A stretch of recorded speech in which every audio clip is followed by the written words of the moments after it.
اسی لیے کہتے ہیں کہ ایک عالم کی 1 گھنٹے کی فکر 70 سال کی عبادت سے بڑھ کر ہوتی ہے۔ کتنے جاہل ہیں جو عبادت کیے جا رہے ہیں، عبادت کیے جا رہے ہیں، عبادت کیے جا رہے ہیں، رات رات بھر عبادت، دن دن بھر عبادت، روزے عبادت۔ پوچھو اللہ سے کیا مانگا؟ بس اللہ سے میں نے تو یہ مانگا کہ 2 مرلے کا ایک مکان دے دے مجھے۔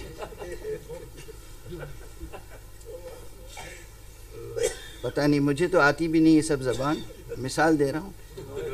مجھے ایک گھر دے دے، مجھے ایک کار دے دے، مجھے یہ دے دے، مجھے وہ دے۔ سبحان اللہ، یہی رات بھر کی عبادت نہیں، خدا پر یقین کے ساتھ، محمد پر بھروسے کے ساتھ، علی کے توسل کے ساتھ، پوری سرشاری اور آزادہ مزاجی کے ساتھ 2 رکعت نماز پڑھ کے کہتے پروردگار مجھے خدمت کی کوئی توفیق دے دے۔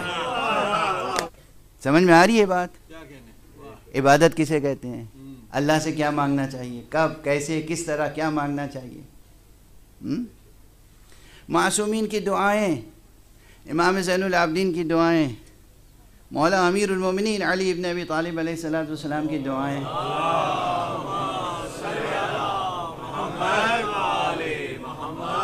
کیا ہے ان دعاؤں میں؟ حضرت علی علیہ السلام نے، خود رسول اللہ نے کوئی لال قلعہ بنایا اپنے لیے؟ کوئی تاج محل بنایا؟ غور کر رہے ہیں اس پر؟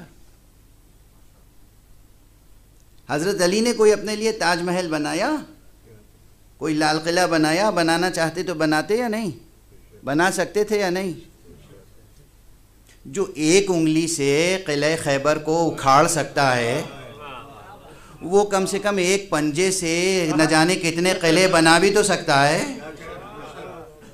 یہ غرض نہیں تھی ان کی، یہ ہدف نہیں تھا ان کا، اور یہ بنانے کا کوئی فائدہ بھی نہیں۔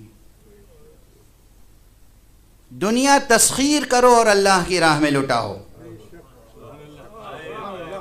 اپنی جگہ بناؤ تو دامن آخرت میں بناؤ۔ یہ نہیں کہہ رہا ہوں دنیا تسخیر نہ کرو، خوب تسخیر کریں، دنیا تسخیر کریں لیکن اللہ کی راہ میں لٹائیں۔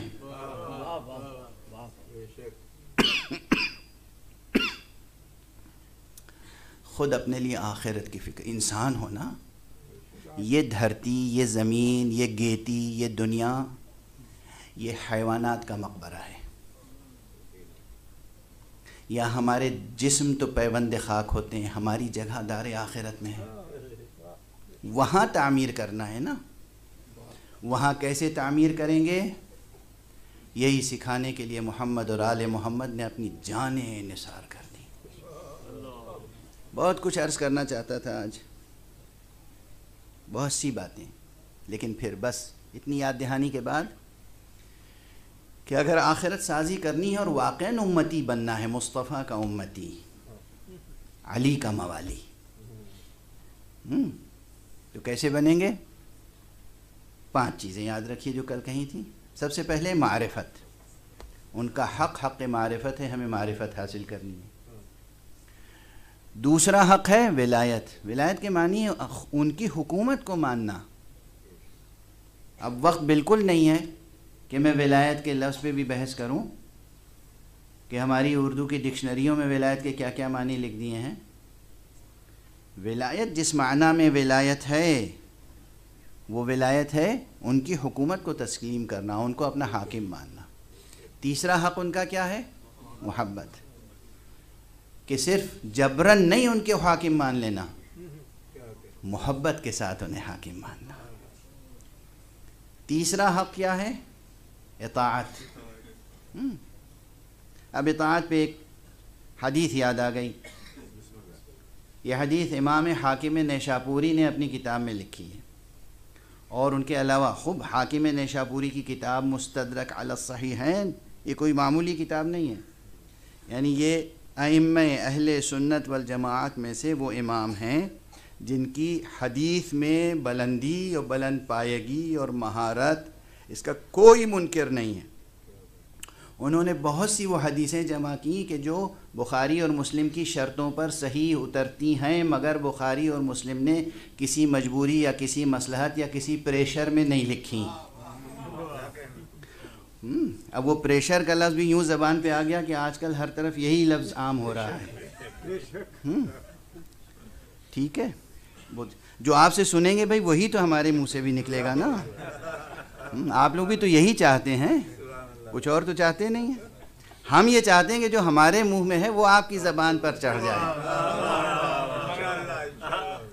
لیکن اب تھوڑا سا کمپرومائز کر رہے ہیں کہ کچھ آپ کے الفاظ ہم ادا کر دیں تو پھر کچھ آپ ہمارے الفاظ ادا کر دیجیے گا۔ تو پتہ نہیں کس ماحول میں تھے کہ انہوں نے بہت سی حدیثیں نہیں لکھی۔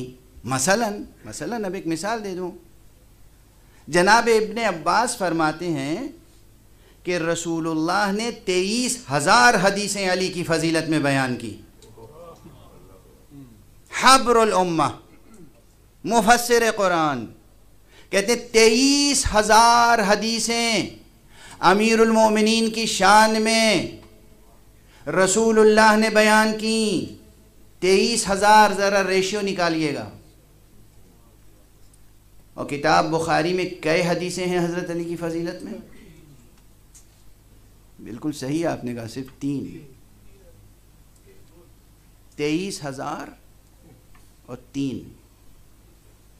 کیا پریشر تھا، کیا مجبوری تھی، علی کی فضیلت نہیں لکھ سکتے تھے؟ تو جو حدیثیں انہوں نے نہیں لکھی وہ حدیثیں لکھی کس نے؟ امام حاکم نیشاپوری نے۔ امام حاکم نیشاپوری کی کتاب المستدرک علی الصحیحین، اس کی ایک حدیث صرف آج پڑھ رہا ہوں۔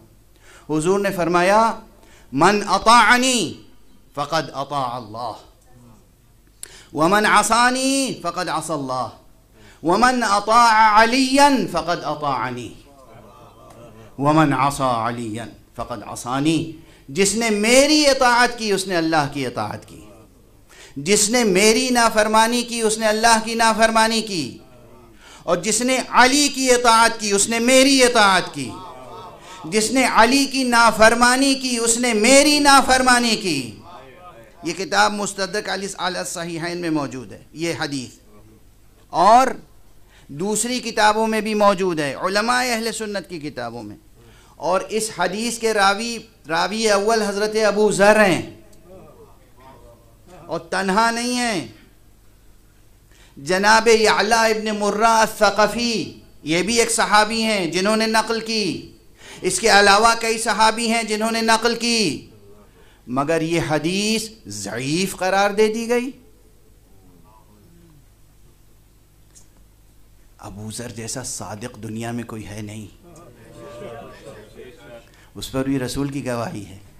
ابو ذر کی نقل کی ہوئی روایت کو ضعیف قرار دے دیا گیا، اور نہ جانے کیسے کیسے ضعیف راویوں کی روایتوں کو قوی قرار دے دیا گیا، اور اس میں بدلا گیا۔ اب دوسری آیتوں حدیث میں جو وہ قطر بیوت ہوئی ہے، جو ایڈیشن اور سبٹریکشن ہوا ہے، جو جوڑا گیا اور گھٹایا گیا ہے، ایڈیشن اور سبٹریکشن کے بعد جو ایڈیشن تیار کیے گئے، ریوائزڈ ایڈیشنز، کریٹیکل ایڈیشنز، اس میں کیا ہوا؟ من اطاعنی فقد اطاع اللہ ومن عصانی فقد عصى اللہ ومن اطاع امیرا فقد اطاعنی۔ اور جو کسی بھی حاکم کی اطاعت کرے گویا اس نے میری اطاعت کی۔ آپ کا جو نعرہ لگانے کا جی چاہتا ہے اسے روکنے کے لیے بلند صلوات کا نعرہ لگا دیجیے۔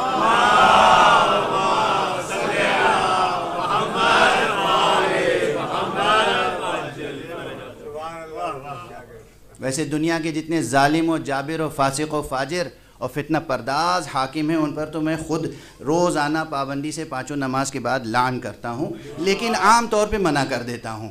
آپ لوگ صلوات کا نعرہ بیان